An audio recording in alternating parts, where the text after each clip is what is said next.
Assalamualaikum warahmatullahi wabarakatuh. Perkenalkan, nama saya Febrian Farhan. Hari ini saya akan menjelaskan beberapa materi. Yang pertama ada analisis rasio keuangan, yang kedua ada perbandingan rasio keuangan dan perhitungan, yang ketiga ada analisis net working capital, yang keempat ada balance sheet dan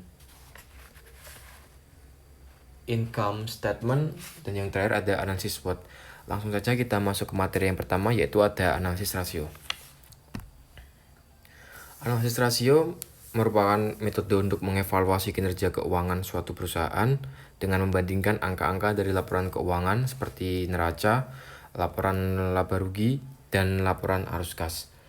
Analisis rasio ini dapat membantu investor, kreditor, dan manajemen dalam mengukur likuiditas, profitabilitas, solvabilitas, efisiensi, dan pertumbuhan suatu perusahaan. Tujuan dari analisis rasio ini, yang pertama, untuk mengidentifikasi kekuatan dan kelemahan keuangan perusahaan. Yang kedua ada membandingkan kinerja dengan perusahaan sejenis. Dan yang terakhir ada mendukung pengambilan keputusan investasi atau kredit. Berikut merupakan beberapa jenis rasio. Yang pertama ada rasio likuiditas. Rasio likuiditas merupakan rasio yang digunakan untuk mengukur kemampuan membayar utang jangka pendek. Rasio likuiditas terdapat current ratio, quick ratio, dan cash ratio. Selanjutnya ada rasio profitabilitas. Rasio profitabilitas digunakan untuk mengukur kemampuan untuk menghasilkan laba. Rasio profitabilitas terdapat gross profit margin, net profit margin, return on asset, dan return on equity. Yang ketiga ada rasio solvabilitas. Rasio solvabilitas digunakan untuk mengukur struktur modal dan risiko uang. Rasio solvabilitas terdapat debt to equity ratio, debt ratio, dan coverage ratio.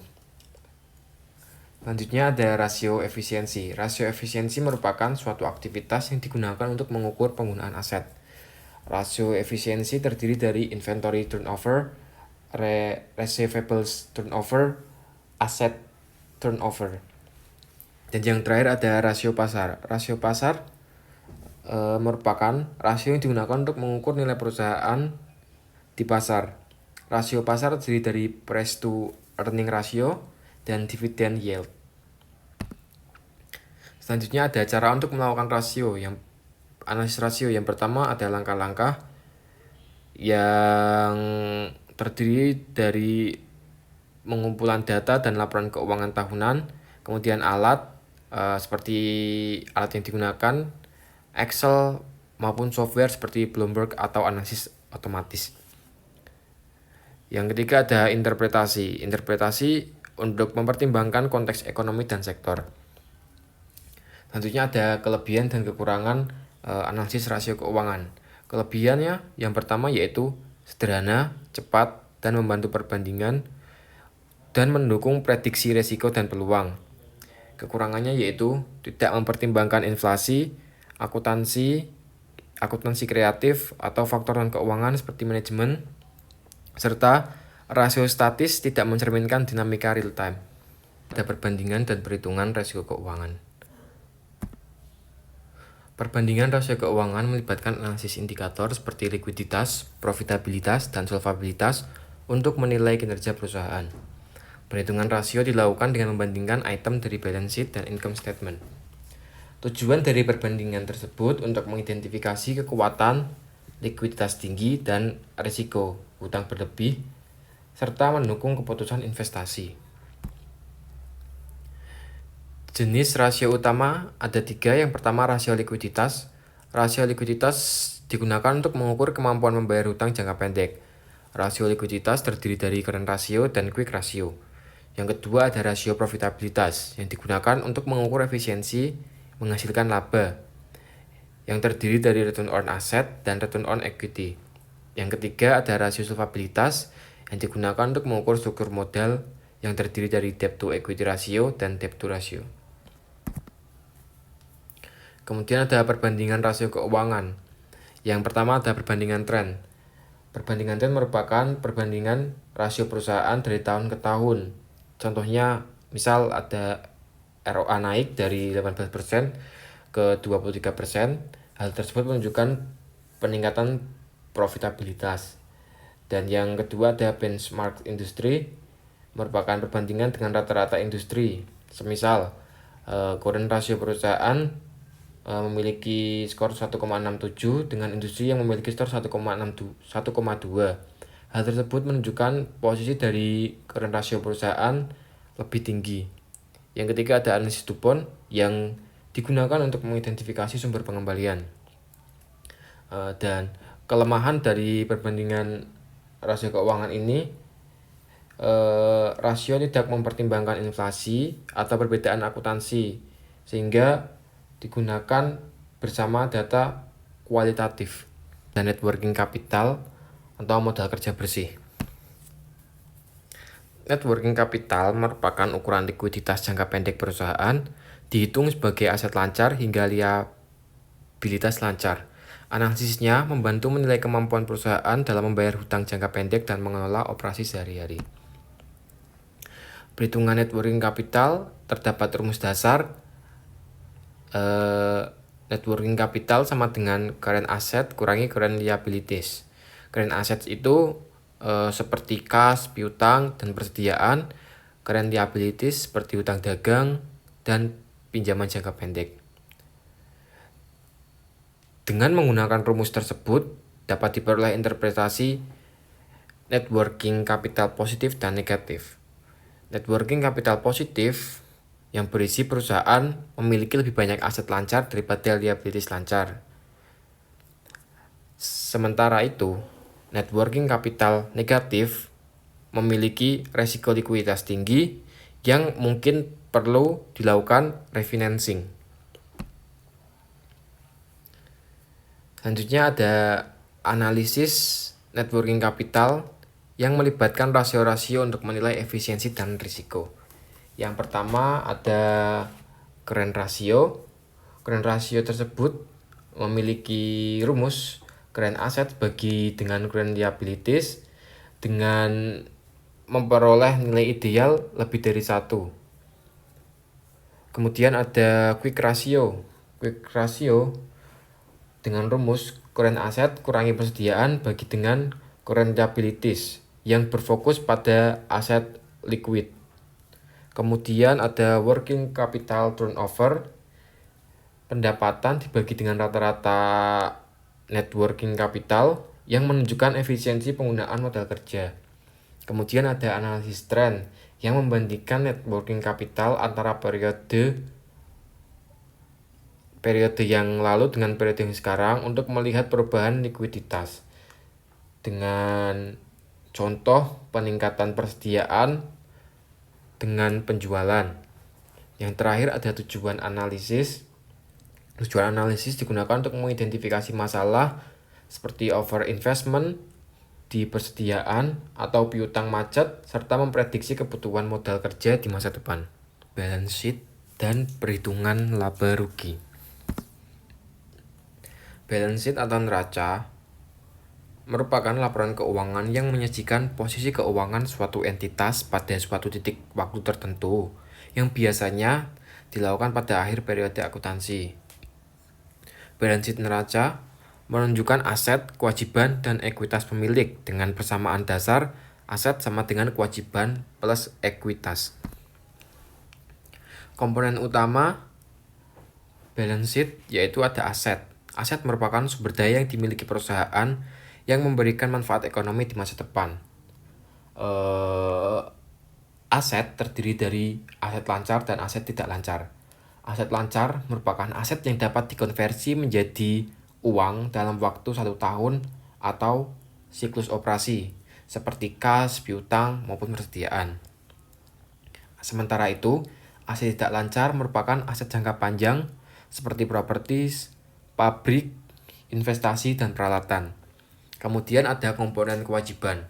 Komponen kewajiban merupakan utang atau kewajiban yang harus dibayar perusahaan. Komponen kewajiban sendiri terbagi menjadi 2, yaitu kewajiban lancar dan kewajiban jangka panjang. Kewajiban lancar merupakan utang yang harus dibayar dalam 1 tahun, seperti hutang pajak dan hutang dagang. Sementara itu, kewajiban jangka panjang merupakan utang yang jatuh tempo lebih dari 1 tahun, seperti pinjaman bank. Kemudian ada komponen ekuitas. Komponen ekuitas merupakan bagian kepemilikan pemilik dalam perusahaan, termasuk modal saham, laba ditahan, dan cadangan. Kemudian terdapat contoh perhitungan, dapat dilihat pada tabel di samping. Telah ditemukan total aset lancar 450 dan total aset tidak lancar 800, yang mana setelah dijumlahkan menjadi 1250. Kemudian ada total kewajiban yang memiliki nilai 80, ekuitas memiliki nilai 200, dan total ekuitas memiliki nilai 970 yang dijumlahkan sama dengan total aset yaitu 1250, yang mana dalam perhitungan tersebut termasuk dalam nilai seimbang. Kemudian ada income statement, laporan laba rugi. Income statement adalah laporan keuangan yang menunjukkan kinerja operasional perusahaan selama periode tertentu, misalnya 1 tahun, yang mana income statement menghitung laba bersih melalui pendapatan dikurangi dengan beban. Komponen utama dari income statement yaitu ada pendapatan. Pendapatan merupakan penjualan barang atau jasa seperti penjualan bersih. Kemudian ada beban operasional yang merupakan biaya langsung terkait operasional seperti beban pokok penjualan, beban penjualan, umum dan administrasi.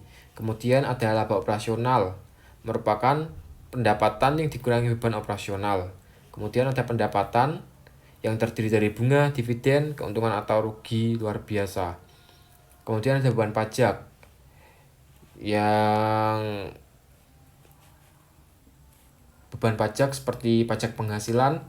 Kemudian ada laba bersih seperti laba akhir setelah semua beban diperhitungkan. Kemudian ada perhitungan dari income statement dengan rumus dasar laba bersih sama dengan pendapatan kurangi beban operasional kurangi beban non operasional kurangi pajak. Dengan contoh sederhana, pendapatan penjualan sebanyak 1000, beban pokok penjualan 400, beban operasional lain 300, dan bunga 50. Kemudian kita dapat menghitung pajak 30% dari laba sebelum pajak dibagi hitung laba sebelum pajak sama dengan 1000 dikurangi 400 dikurangi 300 dikurangi 50 terdapat nilai 250, sehingga pajaknya dapat dihitung 250 kali 0,3 sama dengan 75. Laba bersih didapat nilai 250 dikurangi 75 sama dengan 175. Analisis SWOT. Analisis SWOT merupakan alat strategis yang digunakan untuk mengevaluasi posisi internal dan eksternal suatu organisasi, bisnis, atau proyek. Akronim SWOT berasal dari strengths, kekuatan, weakness, kelemahan, dan opportunities, peluang, dan threats, ancaman. Komponen analisis SWOT dibagi menjadi 4. Yang pertama ada strengths, kekuatan, yang merupakan faktor internal positif yang memberikan keunggulan kompetitif seperti sumber daya, keahlian karyawan, maupun teknologi canggih. Yang kedua ada weakness, kelemahan. Weakness merupakan faktor internal negatif yang menghambat kinerja seperti keterbatasan anggaran, kurangnya inovasi, atau struktur organisasi yang lemah. Yang ketiga ada opportunities, kesempatan, yang merupakan faktor eksternal positif yang dapat dimanfaatkan seperti tren pasar, perubahan regulasi, dan kemajuan teknologi. Yang terakhir ada threats, ancaman, yang merupakan faktor eksternal negatif yang dapat merugikan seperti persaingan ketat, fluktuasi ekonomi, dan perubahan iklim.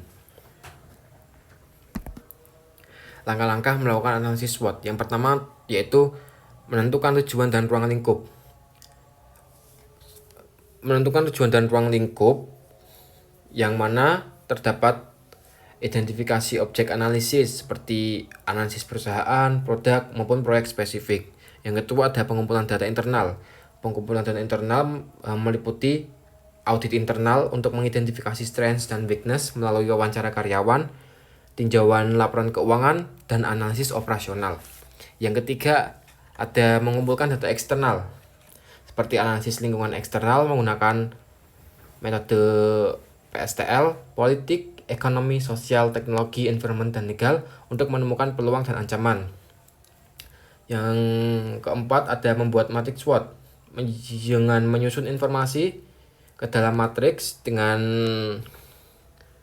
menentukan strengths dan weakness di satu sisi lain, eksternal menentukan opportunities dan threats.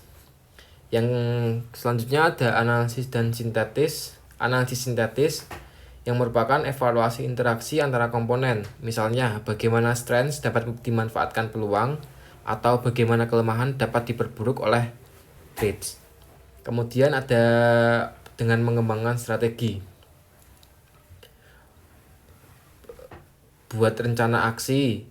Misal, strategi SO menggunakan strengths untuk opportunities. Kemudian ada WO mengamati weakness untuk opportunities, dan ST menggunakan strengths melawan threats, WT mengurangi weakness dan menghindari threats. Kemudian yang terakhir ada implementasi dan monitoring. Implementasi dan monitoring dilakukan untuk menerapkan strategi dan memantau hasil secara berkala untuk penyesuaian. Selanjutnya ada contoh aplikasi analisis SWOT pada bidang pakan ternak. Yang pertama ada strengths yang berisi teknologi produksi efisien dan bahan baku lokal yang murah. Kemudian weakness, ketergantungan pada cuaca untuk bahan baku pertanian. Kemudian ada opportunities yang peningkatan permintaan pakan organik akibat tren kesehatan hewan. Yang terakhir ada threats, fluktuasi harga bahan baku global dan regulasi lingkungan yang ketat. Strategi yang dihasilkan bisa berupa investasi dalam teknologi ramah lingkungan untuk memanfaatkan opportunities dengan mengurangi threats. Keuntungan dan keterbatasan analisis SWOT. Keuntungan analisis SWOT meliputi kesederhanaan, fleksibilitas, dan kemampuan untuk memberikan pandangan holistik. Hal ini dapat membantu dalam perencanaan strategis dan mengambil keputusan berbasis data. Kemudian ada keterbatasan. Menurut Gazzino et al. 2021, subjektivitas dalam penilaian, kurangnya prioritas pada faktor-faktor, dan resiko mengabaikan interaksi dinamis antar komponen. Untuk dengan menggabungkan alat lain seperti analisis pesaing dan model bisnis dapat mengatasi keterbatasan tersebut.